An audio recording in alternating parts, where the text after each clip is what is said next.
नमस्कार. आज आपण बनवणार आहोत अगदी सोप्या पद्धतीने पारंपरिक आणि तोंडात टाकताच विरघळणाऱ्या गुळाच्या कापण्या. साहित्य फार काही जास्त लागत नाही, त्यामुळे एकदा बनवल्या की पुन्हा पुन्हा तुम्हाला कराव्याशा वाटतील. चला तर मग सुरुवात करूया. अतिशय सोप्या पद्धतीने कापण्या बनवायला सर्वप्रथम आपल्याला लागणार आहे गूळ. घरातील एखादी वाटी किंवा पेला घ्या आणि त्यानेच किसणीवर किसलेला 1 कप गूळ मोजून घ्यायचा आहे. सुरीने कापून घ्यायचा नाही. कापण्या तयार करायची सगळ्यात सोपी पद्धत मी दाखवणार आहे. त्यामुळे त्याच कपाने आपल्याला 1 कप भरून गुळामध्ये पाणी घालायचं आहे.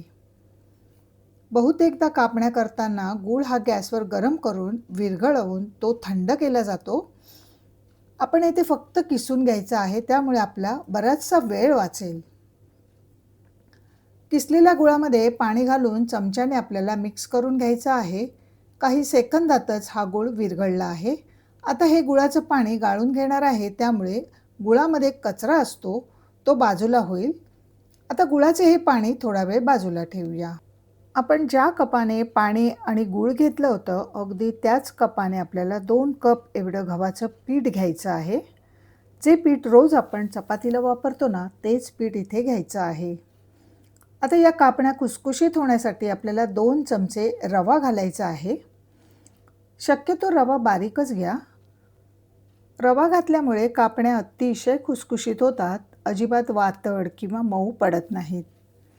त्यानंतर 2 मोठे चमचे भरून आपल्याला बेसन किंवा हरभऱ्याचं पीठ घालायचं आहे. बेसनमुळे कापण्या चवीला खमंग लागतात. आता त्यानंतर चिमूटभर त्यामध्ये मीठ घालायचं आहे. कुठल्याही गोड पदार्थामध्ये चिमूटभर मीठ घातल्यामुळे त्या पदार्थाची चव द्विगुणित होते. कापण्या चविष्ट होण्यासाठी अर्धा चमचा वेलची पावडर घालणार आहे आणि आपण गुळाचा वापर करणार आहोत, त्यामुळे अर्धा चमचा जायफळ हवंच. सोबतच अर्धा चमचा सुंठ पावडर घालणार आहे.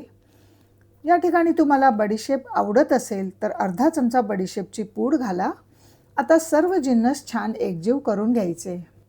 असं हे कापण्याचं मिश्रण एकदा करून ठेवलं की कधीही तुम्हाला गोड खायची इच्छा झाली की फक्त यामध्ये गूळ वितळवून घातला म्हणजे झटपट कापण्या तयार होतील. आता हे पीठसुद्धा आपण थोडा वेळ बाजूला ठेवूया. ज्यामुळे आपल्या कापण्या खुसखुशीत होणार आहेत, ते मोहन कसं करायचं ते पाहूया. एक छोटं तडका पॅन किंवा वाटी घ्या. त्यात 2 मोठे चमचे भरून घट्ट साजूक तूप घ्यायचं आहे. तूप वितळलेलं घेऊ नका, घट्ट तूपच आपल्याला वापरायचं आहे आणि गॅसवर ठेवून हे मंद आचेवर कडकडीत तापवून घ्यायचं. आता चांगलं गरम गरम तूप या पिठावर ओतायचं आहे. सुरुवातीला हाताला चटके बसू नयेत म्हणून एखाद्या चमच्याने मिसळून घ्यायचं. नंतर थोडंसं कोमट झालं की लगेचच मी दाखवते त्याप्रमाणे हे सर्व पिठाला तूप हाताने चोळून घ्यायचं आहे. यामुळेच तर आपल्या कापण्या जास्त खुसखुशीत तयार होणार आहेत. पुढची 2 मिनिटं मी पिठाला मोहन चांगलं चोळून घेतलेलं आहे. आता सर्व पिठाला तूप लागलेलं आहे की नाही हे कसं ओळखायचं? तर अशी हातामध्ये पीठ घेऊन एक मूठ करून बघायची.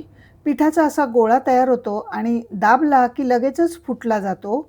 असं झालं की समजायचं आपलं मोहन अगदी अचूक आहे. सुरुवातीला आपण गुळाचं जे पाणी तयार केलं होतं ना, ते थोडं थोडं पिठामध्ये असं मिसळून घ्यायचं आहे आणि या पिठाचा आपल्याला गोळा तयार करायचा आहे. गोळा फार घट्ट मळायचा नाही, संपूर्ण गुळाच्या पाण्याचा वापर करून पिठाचा असा गोळा मळून घेतलेला आहे. फार घट्ट नाही किंवा फार सैलही नाही. तुम्हाला गरज लागलीच तर थोडंसं गव्हाचं पीठ ॲड करू शकता, फार जास्त घालू नका.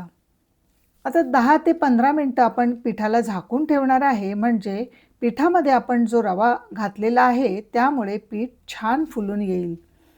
10 मिनिटानंतर झाकण काढून घेऊया आणि ह्या गोळ्याचे असे 2 भाग करून घ्यायचे. उरलेला एक भाग जो आहे तो आपल्याला झाकून ठेवायचा आहे.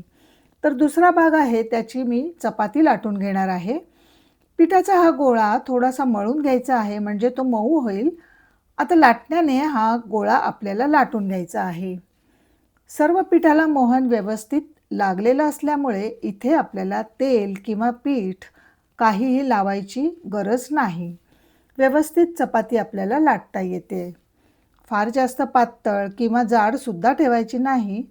चपाती जर का तुम्ही जाड ठेवली तर कापण्या नरम पडू शकतात आणि फार पातळ केल्या तर कापण्या कडक होऊ शकतात.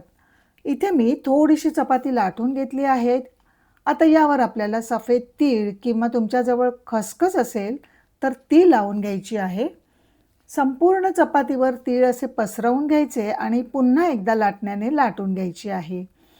म्हणजे तीळ यामध्ये व्यवस्थित बसले जातील. दुसऱ्या बाजूने सुद्धा तीळ पसरवून लाटून घ्यायची आहे. आता या चपातीला बाजूने तडा गेलेला असल्यामुळे याचे बाजूचे काठ काढून घ्यायचे आहेत. त्यामुळे चौकोनी असा आकार तयार झालेला आहे. आता कापण्या या शक्यतो डायमंड शेपमध्ये असतात, त्यामुळे मी तसाच आकार देणार आहे. जशा आपण शंकरपाळी कापतो तशाच कापायच्या, परंतु थोड्याशा डायमंड शेपमध्ये. तसेच उरलेल्या पिठाच्या सुद्धा मी डायमंड शेपमध्ये कापण्या तयार करून घेतल्या आहेत.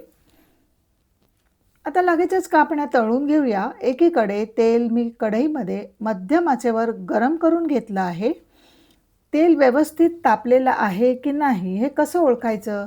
तर एक पिठाचा छोटासा गोळा घालून बघायचा. तो हळूहळू वर आला की समजायचं आपलं तेल व्यवस्थित गरम झालेलं आहे. आता यामध्ये कापण्या सोडताना सुद्धा एक एक करून सोडायच्या नाहीत. झाऱ्यावर अशा भरपूर कापण्या घ्यायच्या आणि या अशा तेलामध्ये सोडायच्या. सुरुवातीची 2 मिनिटं झारा लावायचा नाही. कापण्या तरंगून सेट होऊ द्यायच्या. जर का मंद आचेवर कापण्या तळल्या तर त्या तेलकट होऊ शकतात आणि फार मोठ्या आचेवर तळल्या तर वरून लाल होतील, परंतु आतून कच्च्या राहतील आणि थंड झाल्यावर कापण्या नरम पडतील. त्यामुळे त्या मध्यम आचेवर आपल्याला तळून घ्यायच्या आहेत. पुढच्या 1 मिनिटानंतर कापण्या हळूहळू तेलावर अशा तरंगून यायला सुरुवात होते की झाऱ्याने उलटवून घ्यायच्या आणि उलटपालट करून सोनेरी खरपूस रंग येईपर्यंत कापण्या तळून घ्यायच्या. म्हणजे आतपर्यंत त्या व्यवस्थित तळल्या जातात, अजिबात तेलकट होत नाहीत. पुढच्या काही मिनिटातच तुम्ही बघू शकता कापण्यांना हलका सोनेरी रंग यायला लागतो की लगेचच आपल्याला काढून घ्यायच्या आहेत.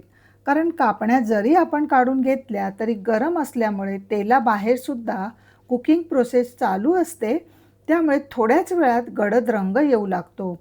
लगेचच कापण्या तेलातून बाहेर काढायच्या आणि संपूर्ण तेल निथळवून घ्यायचं. एखाद्या टिश्यू पेपरवर काढून घ्यायच्या, म्हणजे एक्स्ट्राचं जे तेल असेल ते सुद्धा निघून येतं. अशाच पद्धतीने उरलेल्या सर्व कापण्या मी तळून घेणार आहे. बघा किती सुंदर तयार झाल्या आहेत. एक कापणी मी तुम्हाला दाखवते. बोटाने सहज दाबली तरी इतकी खुसखुशीत तयार झाली आहे. तुम्ही सुद्धा मी सांगितलेल्या पद्धतीत अचूक प्रमाणात आणि टिप्ससह या कापण्या करून बघा आणि कशा झाल्या त्या मला कमेंट करून नक्की सांगा. रेसिपी आवडली असेल तर एक लाईक जरूर करा. जास्तीत जास्त लोकांना शेअर करा आणि छायाच कुक टाईमला सबस्क्राईब करा. सोबतच नोटिफिकेशनचं ऑलचं बटन दाबा, जेणेकरून माझ्या अशाच सर्व रेसिपी तुम्हाला लगेचच पाहता येतील. ही कापणी बघू शकता किती खुसखुशीत तयार झालेली आहे. तोंडात टाकताच विरघळेल. चला तर मग पुन्हा भेटू अशाच मस्त स्वादिष्ट आणि भरपूर टिप्ससह आणि एखादा नवीन रेसिपीसह. तोपर्यंत धन्यवाद. श्री स्वामी समर्थ.